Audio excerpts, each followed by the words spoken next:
Yo, what is up guys, Ghost here, welcome back to Stormgate Central. So this isn't the typical kind of video that you come to expect from me, but nevertheless, I wanted to address some of the more common criticisms that I've seen about Stormgate since the Steam Next Fest began, and why I believe that despite these criticisms, the game is actually doing extremely well right now, and I'm honestly not worried about it at all. Now, I wanted to open with that statement to clarify my stance on the matter, not to discredit people's criticisms, because you are 100% of course entitled to give constructive criticism, and furthermore, I think that is exactly what Frostgiant are looking for, but rather because I've seen several people who are obviously worried about the future of the game already before it's even launched into early access, never mind the full release. I think a lot of them are seeing a good amount of negativity about certain aspects of the game, which is causing this doubt for them. Now, we'll get into those specific aspects and some of the more common criticisms in a minute here, but first of all, let's see some cold hard statistics. So as most of you know, the full beta test build of Stormgate is currently available on Steam for the remainder of this week for anybody to try. So far, Stormgate is the second most played game in the Next Fest, and when you consider that the Next Fest has thousands of games available, that is no small feat.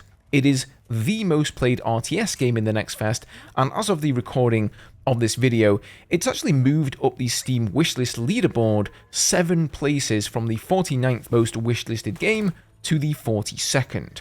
I honestly don't think that Frostgiant even expected this amount of success, and seeing it move up the wishlist like that surely means that a lot of people who have tried the game have enjoyed what they've played and want to keep tabs on it in the future. Now, the Kickstarter, that was also a massive success, of course, raising over $2.3 million, well and above the original $100,000 goal that they set for themselves.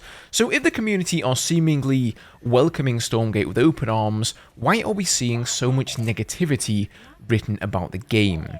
If you look over on the Stormgate subreddit, the real-time strategy subreddit, Twitch chats, even the Steam community section of Stormgate, you don't have to scroll for long before you find a post saying, I don't like the game, the art style sucks, or why not just play StarCraft 2? I think most of this negative feedback that we're seeing is for one of two reasons. Firstly, it's pretty apparent from a lot of comments that people think that this is a demo for an almost finished game. So here's one of the example posts that I found on Reddit, and this one's called Unfortunately Very Bad First Impression, and the reasons here being FPS and art. Played the demo, and yes, I don't like the art style. A lot of people already described it pretty well, but it lacks depth, distinction, and in general it feels like random guys fight in the future. Why is it called Stormgate? Are there Stormgates? What are those? The crucial part for me though is the low FPS. I booted the game, started a match, and had 40 FPS on my 3-year-old machine. Playing around with the settings doesn't seem to change much. I'll not buy a new machine for this game, and playing on 30 to 60 FPS on competitive game is also not fun.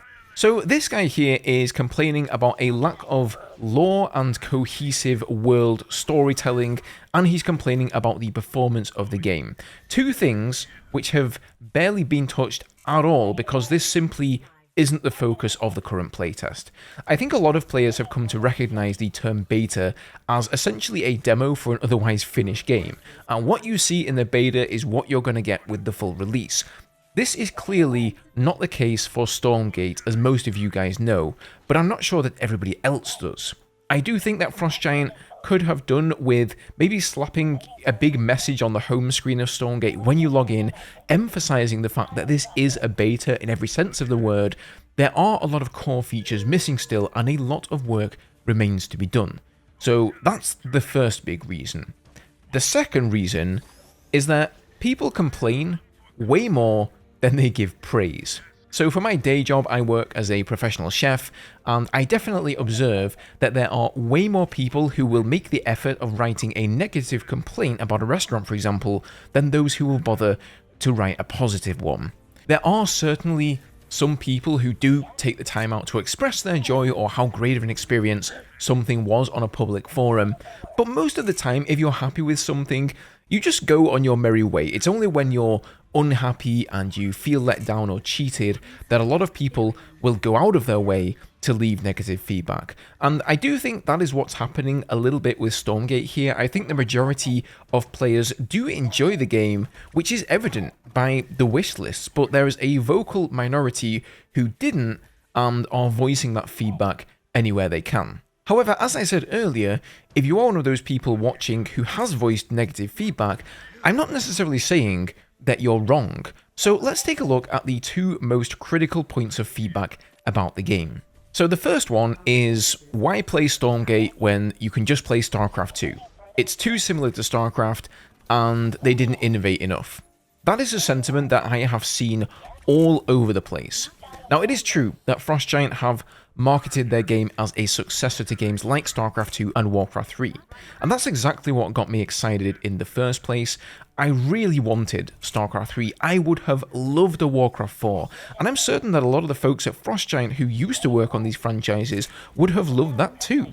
So when I see these similarities to those games being criticized as lack of innovation or like a safe attempt at an RTS game, I really don't understand. In my opinion, there is no need to go reinventing the wheel and turning the entire RTS genre on its head in the name of innovation, because StarCraft and Warcraft already had the formula down.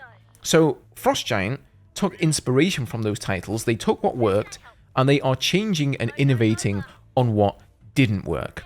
As a couple of examples here, they've increased the health of all of the units and the length of the battles because they saw how frustrating it could be to look away from your base for a split second and lose your entire worker line to a Widowmine drop, or lose half your army to a Baneling. They introduced creep camps that aren't as impactful as Warcraft 3's, but they do encourage players to get out on the map and engage with one another. They introduced easier macro mechanics to help new RTS players acclimatize to the game, and they're going to have a broader approach to content with co-op as well as campaign right from the get-go. Innovation proceeds forward in small steps until you strike gold, and then that becomes the new standard. I can tell you for a fact that Gordon Ramsay, for example, he did not come up with all of his recipes by himself. He took from those who did it best, and then he tweaked it to suit his own needs and put his own spin on things. And in my eyes, that is exactly what Frost Giant are doing here. So when people say the game isn't innovating enough, in my eyes, they are innovating plenty while still maintaining that core RTS experience that those of us who are now in our late 20s or 30s and our 40s grew up to appreciate in titles like StarCraft and Warcraft. Frost Giant are going for two audiences here. On the one hand, they're looking to reinvigorate the existing RTS community who are desperate for something new, but on the other hand, they're looking to attract the younger generation who have perhaps never played any of these games at all. But besides all of that, to state the obvious here, StarCraft 2 is a finished AAA game with 3 expansions and a massive budget.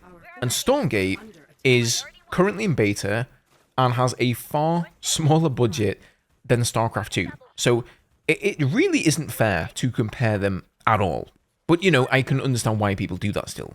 Furthermore, I really think that there is something to be said for the fact that StarCraft 2, it is no longer receiving content, and it's mostly being propped up by the devotion of its community. You know, people just want to play something new, something that is being actively supported by its developer and will receive content for years to come. Stormgate is one such game, and StarCraft 2, as much as it saddens me, it simply isn't.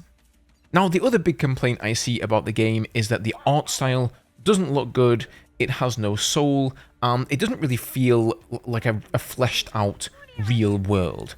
So I know this has been said hundreds of times at this point, but it's still a very early game, guys. I think a lot of people have only really seen the one build of the game, and they've just judged it off of that. There is a lot of stuff left to come. All of the lore, the story, the campaigns, the entire third faction, even tier 3 units, none of those things are in the game yet.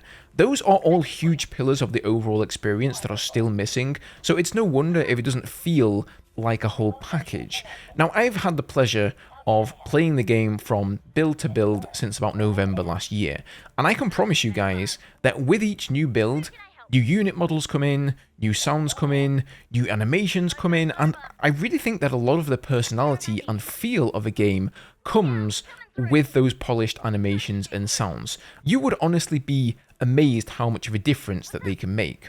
Overall, I think Frost Giant's pace of progress is actually really solid, and I can't wait to see how the game evolves leading up to the early access release. But importantly, not forgetting that even that release is still a long way from the full game, which is due out in 2025. So I just wanted to drop my 2 cents on what I think of the game and how I see things. Feel free to leave me your thoughts down below. I will be very interested to hear both, how long you've played the game. Are you an alpha tester? Did you get in with Kickstarter? Or have you just been playing now during the Steam Next Fest week? And also, what do you think of the game so far? Guys, don't forget to hit that subscribe button if you do enjoy the content here on the channel. Like I said, this has been a bit of an odd video today, but normally I'm casting games of Stormgate and putting up guides and news and things of that nature. So if you don't want to miss out on any of that coming up as we lead up to early access, go ahead and hit that subscribe button. Also, go and check out this playlist here if you are indeed looking for some guides for the Vanguard. But otherwise, take care, and I'll see you in the next video.